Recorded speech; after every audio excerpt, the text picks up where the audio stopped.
Investir en couple, c'est pas toujours simple parce que généralement il y en a un qui est plus impliqué que l'autre et ça peut du coup entraîner des frustrations. Voilà comment finalement répartir les parts de l'investissement entre les deux si l'implication n'est pas la même. C'est pas toujours évident. Alors dans mon cas pour le coup, avec Guillaume on s'est toujours mis à 50-50 en fait. Alors on a investi tous les deux mais que via des SCI.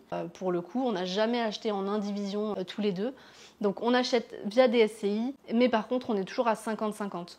Pourquoi? Parce qu'en fait on estime qu'on a la même implication et le même intérêt à le faire et on se répartit les rôles par rapport à ça. Guillaume va s'occuper de la partie recherche, négociation, on va visiter ensemble et toute la partie après, ça va être moi qui vais la gérer. Donc contacter les banques, monter les dossiers bancaires, relation avec la notaire, voilà, tout ça, ça va être ma partie à moi. Donc en fait, on est tous les deux impliqués et on estime qu'on est tous les deux autant impliqués l'un que l'autre dans le projet et donc on a fait le choix de faire 50-50. Et on a parlé avec pas mal de gens et c'est pas toujours le cas, loin de là, parce que voilà, souvent il y a quelqu'un qui est à fond dans l'investissement immobilier et l'autre qui est soit réticent ou soit n'a pas vraiment envie d'en entendre parler.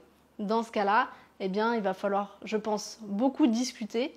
Est-ce que vous achetez ensemble ou pas? C'est pas forcément une obligation. Est-ce que vous êtes tous les deux dans le projet ou est-ce qu'il y en a qu'un qui s'engage? Dans ce cas-là, attention, est-ce que vous êtes marié, pas marié, contrat de mariage ou pas, ou bien pacsé avec testament ou non? Voilà, attention à tous ces éléments-là qui font que potentiellement, même si la personne ne veut pas investir, elle serait potentiellement impliquée à 50% dans le projet. Mais c'est intéressant, je pense, d'en discuter en amont, avant qu'il y ait des frustrations de part et d'autre, et que ça finalement entraîne des discussions et des disputes à propos de ce bien immobilier. Investir en couple, c'est pas toujours seul. Ok, merci. On va le garder. Ouais.